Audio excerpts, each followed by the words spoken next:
أغاش مصحف قدوس زحاسكم أنا زحاسكوا مصحف ناي شهند شاعتين تسعان بغورغوري ساويان أقوتاصرا استترجمت حدش مدبنيا ترجميا صبغ زخونه ترواغمهم ترجمومو استفل عليك فلتاتين كفافيلومو እግዚአብሔር ይመስገን بفلاي نسبقتي أقيلهم لهم مالته 4 خفلي يزلوا يوناس قلتنا يوناس تعبي ملأختي انتايو يوناس نا إسرائيل نبي زنبريو أملاخ ليغو نابكال كتما زغيدة ترسيس بتشعوان حجيد ما سبيني لهم ترجموا من لوبزي زغيدة سبيو قل انتايو يوناس مس أملاخ زيك أدو أنا 4 خفلي لو ما خنا كافلو نغلنا تا نايمود داتا رابعي ما عرف جن كرياينا يوناس أبتز نبرلو أوان نمني تلاقيه كم مني ملك تقبلوا كاب أملاخ إسرائيلاوي يوناس إسرائيلاويو كاب أملاخ ملك تقبلوا نأسوراوين ويد ما نننوي يتلاقيه يوناس جن لبو أي تقبلن نأسوراوين تاريخ قدم لدة كريستوس زنبرة ناي بابلويان ناي أسوراوين تاريخ نإسرائيلاوين حمدهم يمزبلعوهم نيرهم استفل عليه مقدي كابزي استلع على يوناس نأسوراوين زنبرو الرأي تبو أي نبر اتناتو سايكولوجي تبلاشيو كاب أملاك زتصبيو حدا نغريو انت ايه كاب أملاك زتصبيو يوناس نأسوراوين كتفعلو يو أسوراوين هيتقفون كابزي غرمكم نغر نا اغزابير علامه شو اسوي نبرن يوناس كيد كان ننوي تنبيت تزاربله يلو ننوي كيد كا نسحا اتو بللي يوناس حدا نغر يفلطيو املاك انتي كم زغونه كم زمحر محرت كم زغبر حجي ابزيو تبا استفطيرو يوناس اغزابير ما حدا كم زغونه يقرا كم زبل كم زملس لزفلطه اي كيدني لون ابكال ختما خيدو ግን እግዚአብሔር አምላክዩ አብዝ ቦታ ዝንሪኦ ነገር ብዙ አበይት ነገራት አለው ሉዓላዊ ዝሆነ አምላክ ቅዱስ እግዚአብሔር አብ ኩሉ ስልጣን ከምዘለዎ ዝተራኤሉ ክፍልዩ ሓደ ኣብ ባህሪ ዘሎ ፍጥረታት ስልጣንና አምላክ ከምዝግዝኡ ዝተራኤሉ ክፍልዩ ካልኣይ ነገር እግዚአብሔር ንአሕዛብ ወይድማ ንባብ ንአሶራውያን ዘለዎን ፍቅሪን ምሕረትን ርህራሄን ዝተራኤሉ ክፍልዩ እግዚአብሔርን ዮናስን ይካትዑ ነይሮም ምስ እግዚአብሔር ተሟጊቱ ማን ይስዕር እግዚአብሔር አምላክ ሉዓላዊ አምላክ እዩ ናይ ማንም ሰብ ጥፍአት አይደለንዩ ስለዚህ ዮናስ ኪር ተባሂሉ ዮናስ አብታ ከተማና ሓደ መዓልት መገዲ አትዩ مسأتو مستزارب السب كله تمليسو እግዚአብሔር ድማ ልቡ ተመሊሱ حجي رابع معرف كلام ببينه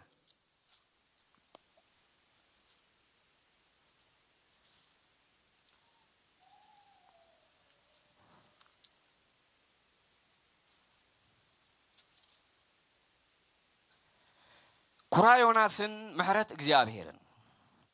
ዮናስ ግን አብዝ ነገር እዚ አዝዩ ጎሃየ ኮሬውን ናብ እግዚአብሔር ድማ እግዚአብሔር ለመነካለሁ እቲ አብ ሀገሬ ከለሁ ተዛረብኮ እዝዶ ይኮነን ማሐርን ሩህሩህን ንጉራደን ጓይን በዓል አቢ ምሕረት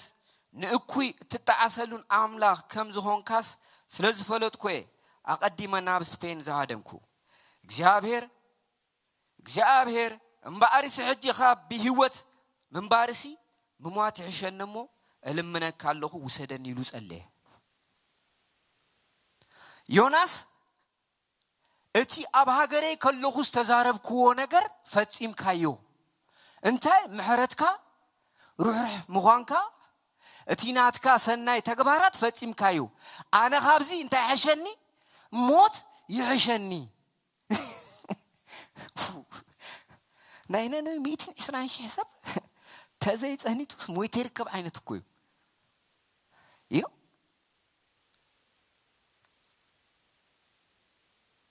موت يحشني بقى قتلني انا مصحف ቅዱስ ዘገርሙን ክልተ ነቢያት አለው ኤልያስም ከሞት እንደሃደመ ቅተለኒ ከሞት እንደሃደም ከቀተለኒ ሞትን ሞቱ አቡ ዘይመውት አይቀርመካ አምላክ መጽይ ይብሎልስ በቃ ቀተለኒ ሞት ዳቡ ዘይትመውት قتلني موت يحشني سلازم حركه يوم انت حشني موت يحشني ايهو استزارب كو خوينو مهر كايوم مهرت يب كايوم بارك كايوم اذا سناي ነገር ገር ካሎም ክትዕምስ አምላክ ቀጸለ እግዚአብሔር ድማ ክሳኽ እንደዚ ክትቁጣዓዶ ይግባአካ ይሉ ሓተቶ ዮናስ ካ ካብ ከተማ ንወገም ምብራቅ አቢሉ ወጸሞ አቡ ተቀመጠ ንሩሱ ድማ ዳስ ገበረ ነታ ከተማ ዝወርዳ ክርኢ ከአብ ጽላል ተቀመጠ ተስፋ ይቆርጽን ዮናስ ተስፋ ዝቆርጽ ሰብ አይኮነን ዝገርመኩም እንደገና ኸይዱ ካብታ ከተማ ውጽ ይሉስ ነታ ከተማ ዝወርዳ ነገር ይጽበያሉ ዝሆነ አው ወሪዱ ክበል አይጽበይ ዳስ ሰሪሑ ኾፍ ይሉ እስኪ ክርኢ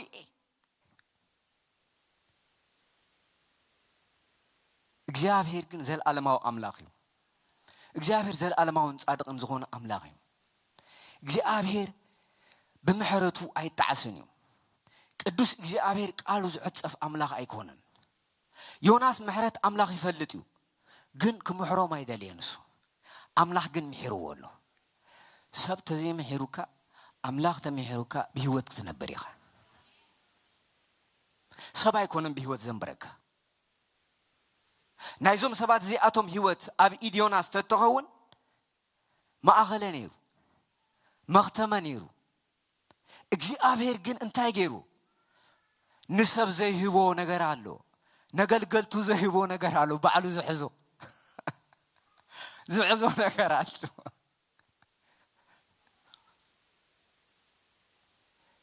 ልክ ከምዚ አይነት ድማ ኢየሱስ ክርስቶስ እንደቀ መዛሙርቱ ወንጌል ክሰብኩ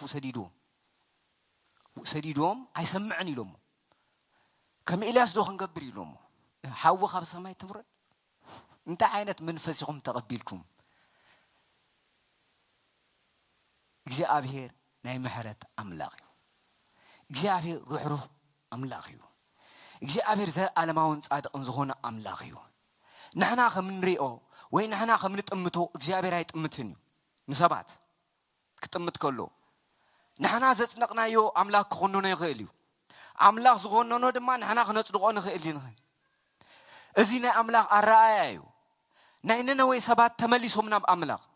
ምስተመለሱ ወዲያው አምላክ ምሕረት ገይሩሎም ክብርና አምላክ ይሁን ኢየሱስ ክርስቶስ ጎይታ እዩ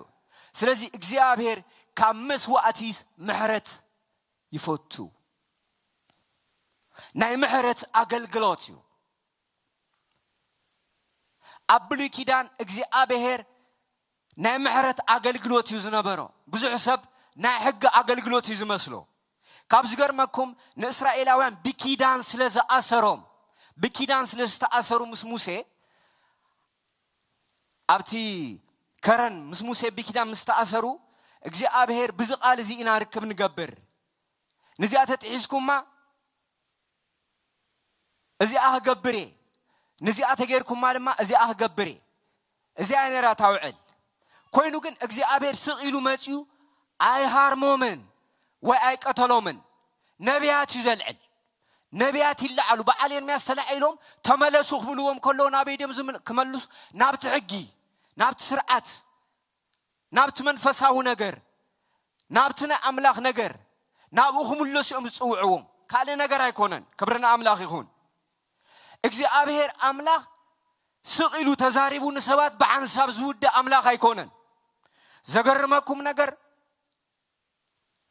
እስራኤላውያን በኤርሚያስ 40 ዓመት ተነጊርዎም እዩ ዋላ በኢሳያስ አቀድመ ቢሉም ሰሚዖም እዮም ባቢሎናውያን ከም ዝመጹ ቅድሚሙን አሶራውያን እንዳመጹ ይትኽትኽዎም ነይሮ እግዚአብሔር ግን ዝሁሉ ዕድል እንታይ ዝሁቦም ናባይ እንታይ በሉ ተመለሱ ናባይ ንዑ ናባይ ቅረቡ ናባይ ንዑ እግዚአብሔር ናይ ምሕረት አምላኽ እዩ እግዚአብሔር ንዮናስ ዝመለሰሉ ሓደ ነገር እዩ እዚ አቶምስ እስኻ ነዚ ሕጂ ቦቂላ ሕጂ ንስጠፈት ነገር ትጭነቃለኻ ኢሉ እዚ አቶም የማኑን ጸጋሙን ዘይፈልጡ 120,000 ሰባት ከመይ ዘይሐስብ ኢሉ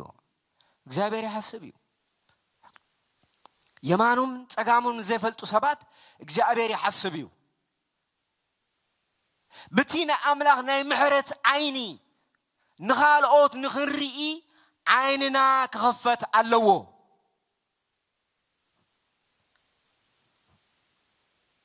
لبنا كخفت اللو وشتنا خفت اللو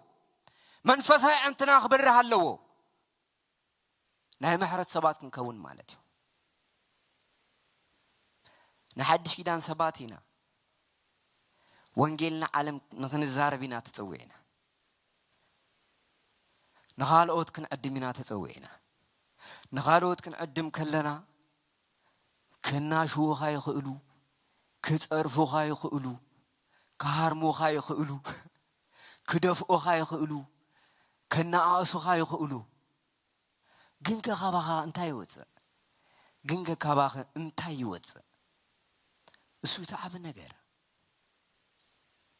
ኢየሱስ ክርስቶስ ቶም ደቀ መዛሙርቲ ክልኦም ከሎ ናብ ዓለም ኩሉ ኪዱ ወንጌል ድማ ንፍጥረት ስበኹ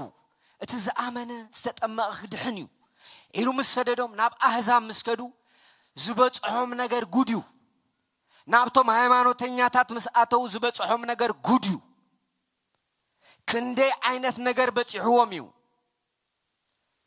እስጢፋኖስ ኣብ ኢየሩሳሌም ዝበጽሖ ነገር ኩላትኩም ትፈልጥዎ ይኹም እሱ ግን ሓደ ነገር ይሓቲቱ ምሕረት ንኣምላኽ ሓቲቱ ኣብ ህይወትና ዝተፈላለየ ነገር ክበጽሓና ይኽእል እዩ ዋላ ስጋውያን ኣመንቲ ዝተፈላለየ ነገር ክገብሩኻ ይኽእል እዮም ግን እንታይ ዓይነት ምላሽ ኢና ንህብ ናይ ምሕረት ናይ ፍቕሪ ወይስ ናይ ፍርዲ እግዚአብሔር ንዓና ዝነገረና ሓደ ነገር እዩ ምሕረት ክንገብር እግዚአብሔር መሐሪ አምላኽ እዩ እግዚአብሔር መሐሪ ተኾይኑ እግዚአብሔር ገዳፍ ተኾይኑ ንሕናውን ነቲ ናይ ምሕረት ወንጌል ክንዛረቦ አምላኽ ፀዊዑና ኣሎ ጸጋ አምላኽ ንሰብ ኩሉ ንመድሓኒው ተፈጺሞ ነዚ ጸጋ ኢና ንእውጅ ክብርና አምላኽ ይኹን ንሕና ኣብ ፍርዲ ወንበር ተቐሚጥና እዚ ዶኸምዚ እቲ ዶኸምቲ ንኽንብል ስልጣን የብልናን ናይ ነገስታት ንጉስ እሱ እዩ ናይ አማልኽት አምላኽ እሱ እዩ ኢየሱስ ክርስቶስ ጎይታ እዩ ኢየሱስ ክርስቶስ ተማለን ሎም ንዘለዓለም ጎይታ እዩ መጽሐፍ ቅዱስ ንዓና ዝነገረና ሓደ ነገር ኣሎ ንነገስታት እንታይ ክንገብር ክንጸልይ ክንማልድ ናብ ፍልጠት ሓቂ ክበጽሑ ክንጸልየሎም ይግባአና ሓደ ነገር ክነግረኩም ምሕረትን ፍቕርን ኣብ ልብኹም ተዘይኣትዩ ዝድሕን ሰብ ኣይትረኽቡን ናይ ልብ ዝነግረኩም ምሕረትን ተደጉድጌ ተሰዲደ ካብ መረበቴ ተፈናቂለ ክኸውን ይኽእል እዩ ግን እስኻ ሕጂ ኣማኒ ኢኻ ግን እስኺ ኣማንቲ ኢኺ ምሕረት ካብ ልብኻ ክወፅእ ኣለዎ ፍቕሪ ካብ ልብኻ ክወፅእ ኣለዎ ኢየሱስ ክርስቶስ ጎይታ እዩ ናይ ወንጌል ሰብ እሱ እዩ ዓለም ዝድሕን ብዙዩ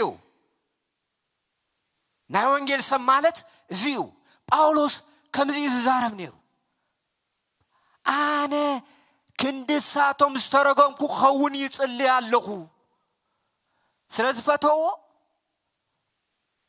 ሸሊሞሞ ወርቂ ኸዲኖሞ ክንደሻዕ ተደጉዲጉ 39 ጭጉራፍ እንዳተኸታተሉ በበኸተማ ርዕሱ በእምን እንዳተጨፍለቀ ግን እንታይ ነይርዎ ካብ ውሽጢ ዝፍልፍል ፍቅሪ ነይርዎ ብዘይ ፍቅሪ ወንጌል የለን በእምነት ትንቢት ክትዛረብ ትኽእል ኢኻ በእምነት እግዚአብሔር በቃሉ እሙን ስለዝኾነ ክገብሮ እዩ ፍቅሪ ግን ሰብ ተድሕንያ ዮናስ ኣብ ልቡ ቆሲሉ ነይሩ ዝቆሰለ ሰብ ነይሩ ቆስሉ ክፍወስ ይግባው እዩ ስለዚ ወንጌል ማለት እንዳሞትካ ንኻልኦት ህይወት ትህበሉ መገዲ እዩ እንዳሞትካ ከም ጨው እንዳሓቀካ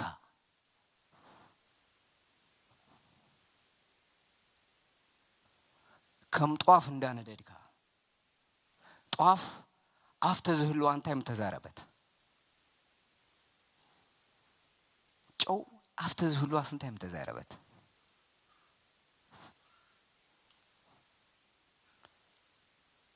እቲነ ኣምላኽ ብርሃን እቲነ ኣምላኽ ተስፋ ኣባና እዩ ዝግለጽ እስኻትኩም ናይ ዓለም ብርሃን ኢኹም እስኻትኩም ናይ ዓለም ጨው ኢኹም ጨው ነፍሳይ ኮነን ጣዕማ ንኻልያ ብርሃን ንኻልያ ተብርህ ጻውዒትና ዝዩ sacrificial life ናይ መስዋዕትነት ህይወት በብመዓልቱ ዋጋ እንዳኸፈልና ንኽንነብር ኢና ተጸውዒና በብመዓልቱ እንዳሞትና ንኻልኦት ህይወት ክንህብ ኢና ተጸውዒና ጻውዒትና ዝዩ ኢየሱስ ክርስቶስ ደቂ እስራኤል ኣብ መስቀል ምስተሸንከረ የላግጹሉ ነይሮም ካብ መስቀል ውረድ ከነኣምነካ ስኻ መቅደስ ተፍርስ እስኪ ነብስኻ ድሕን ኢየሱስ ክርስቶስ እንታይ ኢሎም ዝገብርዎ ኣይፈልጡን እዮም ይቅረበሎም ናይ ምሕረት ኣዋጅ ክንእውጅ ኢና ተጸዊዕና ናይ ክርስቶስ ኣካል ናይ ክርስቶስ ማሕበር ናይ ክርስቶስ ቤት ጻውዒትና ናይ ምሕረት ኣዋጅ እዩ ኣዋጅ ናይ ፍቅሪ ኣዋጅ እዩ እዚ ኣዋጅ ኢየሱስ ክርስቶስ ትማልሎም ንዘለዓለም ጎይታ እዩ ድሕነት ወንጌል ክሰፍሕ ተኾይኑ ክንመውት ኣለና ውሽጥና ክመውት ኣለዎ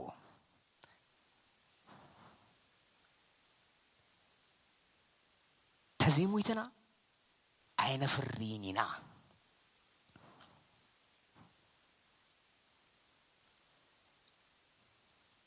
ኢየሱስ ክርስቶስ ጎይታ እዩ ትማልን ሎምን ንዘለዓለም ሕያው እዩ ኢየሱስ ክርስቶስ ትማልን ሎምን ንዘለዓለም ሕያው እዩ ናይ ክርስቶስ ኢየሱስ ወንጌል ኣብ ህይወትካ ናይ ክርስቶስ ኢየሱስ ወንጌል ኣብ ህይወትኪ ኣብ ህይወተይ ዝግለጸሉ መገዲ ብምሕረት እዩ ጳውሎስ ብዛዕባኡ ክዛረብ ከሎ ኣብ ቀዳማይ ጢሞቴዎስ ካብ ኩሎም ኃጢአተኛ ዝነበርኩ ሰበ ግን ጸጋ ምሕረቱ ኸርኢ በኣይ ንዓይ ኣድሓነኒ እግዚአብሔር ንኃጢአተኛታት ከድሕን ፍቃዱ እዩ ኢየሱስ ክርስቶስ ንኃጢአተኛታት ከድሕን ተገሊጹ ንጻድቃን ኣይኮነን ንሕሙማት በኃጢአት ንዝዓመሙ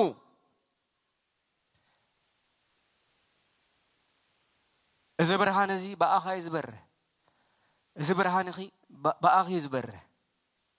ኢየሱስ ክርስቶስ ትማልን ሎምን ንዘለዓለም ሕያው እዩ የድሕን እዩ ኢየሱስ ክርስቶስ የድሕን እዩ ስለዚ ናይ ዮናስ ዓይነታት ተዓሳስባ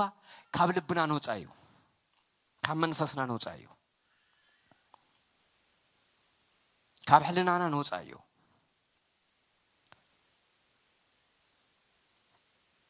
تبدلنا تغينا يقرا نبل